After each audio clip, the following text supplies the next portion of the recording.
Welcome to the Matt Sager Podcast. Tuesday, January 22nd, another freezing cold day here in New York City. Wow.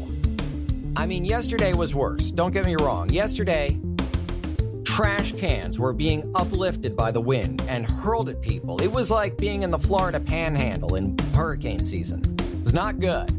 But today is actually pretty unpleasant as well, to be totally honest with you. I'm very happy to be inside in the warm home studio. And I'm also happy about the fact that I get to put off for at least one more day discussing the incredible disappointment that was Glass. Because there's big news today. The 2019 Academy Award nominees have been announced, and there's big news in that regard. Just the nominees themselves are always news, but the Oscars have finally come around and embraced what filmgoers love, and they've essentially caught up with modern times. Now, I'll grant you, they're late to the party. When they didn't nominate The Dark Knight in 2008, the Oscars betrayed, tipped us off to what we all knew. To the running joke about them, that Oscar bait wins Oscars, that superhero films could never be considered Oscar-worthy, that if it's foreign, check. Someone dies, check. Very dramatic and maudlin, we love that. When in fact the Academy Awards really are meant to reflect more than just the opinion of the Academy. They're about what is best in cinema, objectively. And so, for the first time, a superhero film has been nominated in 7 categories, and perhaps second only to The Dark Knight, possibly on par with it, maybe even surpassing it. It's one of the best superhero films of all time. I'm referring to Black Panther, Wakanda Forever, and 7 nominations for the film for the 2019 Oscars. I'm ecstatic. I loved Black Panther. I believe it's the future, not only of superhero films, but the performances there were revelatory. You're going to see some huge careers out of people who were in that cast. I'm thinking in particular of Michael B. Jordan, who was certainly a film star, who was certainly on an upward incline, who was certainly doing better and better and better. But up till Black Panther, I don't think he'd been allowed to show his chops, show just what a good actor he is. And sure, Killmonger was a great villain. He was written excellently, integrated into the plot very expertly, but only a certain kind of actor can play that sort of technically villain, but really just semi-misguided. Really, he's basically bad because his interests are in conflict with that of our protagonist, T'Challa, the Black Panther. I could go on and just cavil about Black Panther forever, but again, let me just say, 7 nominations. I'm so proud of the Academy, of the cast and crew of that movie. I just love when there's forward progress in society and entertainment.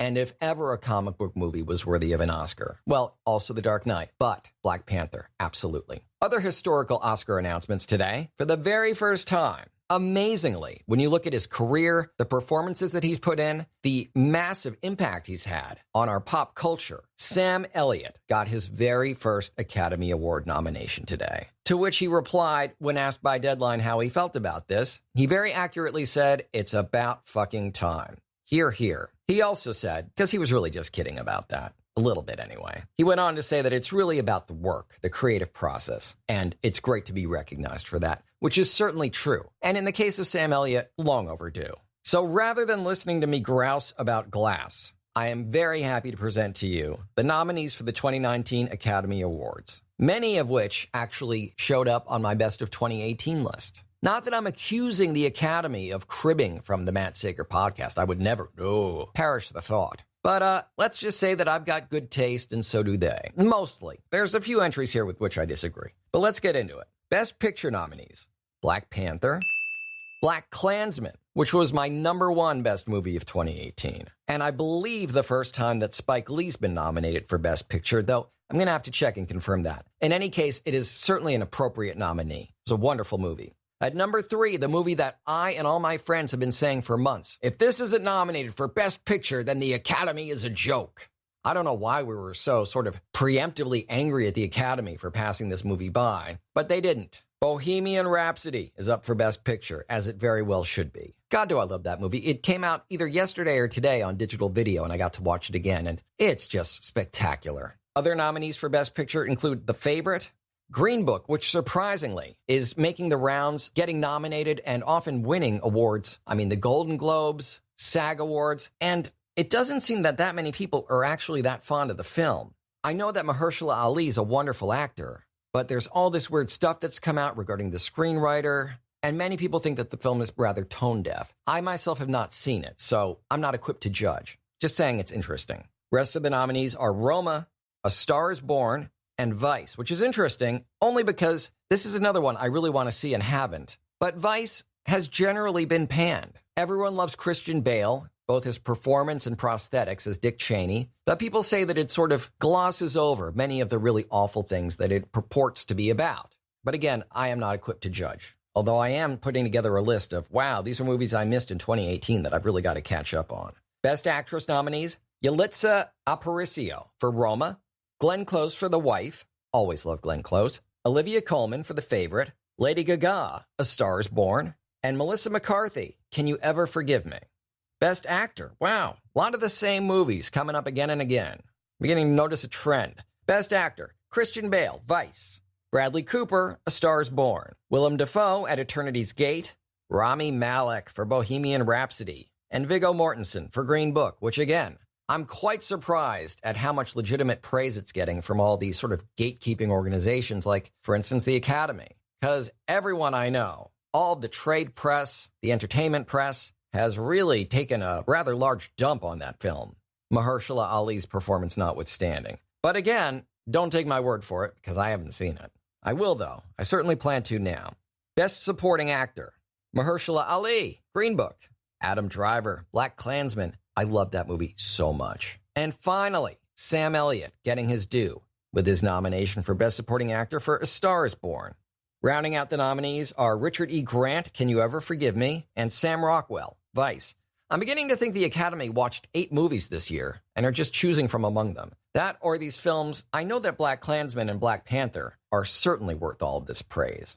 Long overdue, I would say. But films like Green Book and Vice, which are not generally loved by the public, it's interesting to see them pop up on this list repeatedly. Best Director, Spike Lee, BlackKklansman. Okay, I'm probably going to get this pronunciation wrong, so I cry your pardon. Powell Pawlikowski, Cold War. Yorgos Lanthimos, The Favorite. Alfonso Cuarón, Roma. And Adam McKay for Vice. Best Adapted Screenplay, Joel and Ethan Coen, The Ballad of Buster Scruggs. I love that movie, too. It's on Netflix, and you really ought to be watching it. It's the Coen Brothers on Netflix. You can watch it anytime. You're crazy not to, in my humble opinion.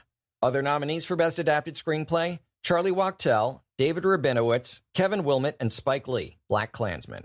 Nicole Holofcener and Jeff Whitty, Can You Ever Forgive Me? Barry Jenkins for If Beale Street Could Talk, and no name attributed to it, but rounding out the Best Adapted Screenplay is A Star is Born. Best Original Screenplay, Deborah Davis and Tony McNamara, The Favorite. Paul Schrader, First Reformed. Ooh, that's a good movie. Nick Vallelonga, Brian Curry, and Peter Farrelly, Green Book. Alfonso Cuarón, once again for Roma, and also making another appearance, Adam McKay and Vice. Best Foreign Language Film, Capernaum from Lebanon. Cold War from Poland. Never Look Away from Germany. And Roma, which is racking up nominations right and left from Mexico.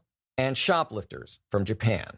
Best Production Design, Black Panther, The Favorite, First Man, Mary Poppins Returns, and Roma.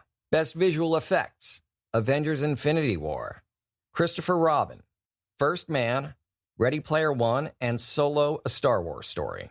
Best Editing, BlackKklansman, Bohemian Rhapsody, The Favorite, Green Book, and Vice. Best Cinematography, Cold War, The Favorite, Never Look Away, Roma, and A Star is Born. Best Animated Feature. Oh, I love all of these, except for the one which I didn't see. The nominees are Incredibles 2, Isle of Dogs, Mirai, which is the one I have not seen, Ralph Breaks the Internet, and Spider-Man Into the Spider-Verse. Wow, out of just those 3, Incredibles 2, Isle of Dogs, and Into the Spider-Verse, I would be very hard-pressed to tell you which of those is my favorite, or which of those is objectively the better film. They're all instant animated classics that I believe we'll be enjoying for decades and will be enjoyed by our ancestors one day. Those are classic movies. Best Documentary, Free Solo, Hale County, This Morning, This Evening, Minding the Gap, A Fathers and Sons, and RBG. Best Costume Design, The Ballad of Buster Scruggs, Black Panther, The Favorite, Mary Poppins Returns, and Mary Queen of Scots. Best Makeup and Hairstyling, Order. Oh, I've got to see that. It looks really good. Mary Queen of Scots and Vice. Best Original Score, Black Panther, BlackKklansman, If Beale Street Could Talk, Isle of Dogs, and Mary Poppins Returns. I kind of feel like Black Panther, this is just me, but common sense and the quality of the soundtrack tells me that Black Panther is a shoo-in for that. That had original music from Kendrick Lamar that was amazing. Best original song, All the Stars, Black Panther.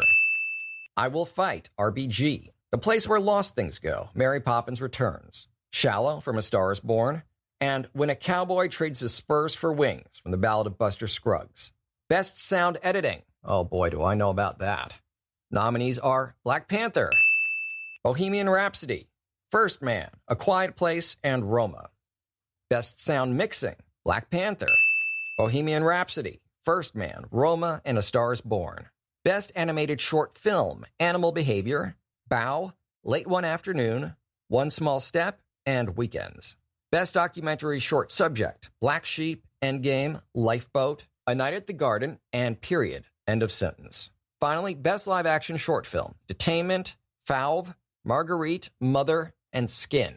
Well, I know which films I want to win each category, but other than Best Soundtrack, which I really believe if that doesn't go to Black Panther, that would simply be wrong. But again, I have not listened to the other soundtracks. It's just difficult to imagine someone having a better film soundtrack than an original Kendrick Lamar album. But you know, it's a wide and wonderful world. In any case, I'm very much looking forward to the Oscars. I'm ecstatic for the cast and crew of Black Panther, who really earned this. Ditto BlackKklansman. And Sam Elliott. I mean, come on, it's time. I'm certainly rooting for him. So thanks as always for checking out the Matt Sager podcast. And why don't you take this opportunity to get in touch with me? Be a guest on the show, plug your product, do some sort of cross-hosting endeavor, whatever. Send emails to matt@mattsager.com or call 646-535-4788. Or you can get me on Twitter, I'm at Matt Sager. On Instagram, I'm Real Matt Sager. And on Facebook, let's see.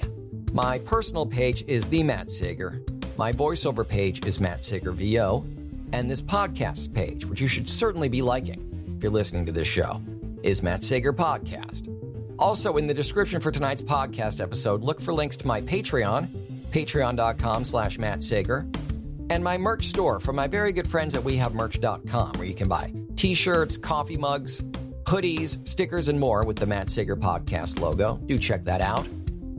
And as for everything else, my voiceover reels and contact information, even more social media profiles, articles, blog posts, archived back episodes of this podcast, and much more, that's all available on my website, mattsagervoiceover.com.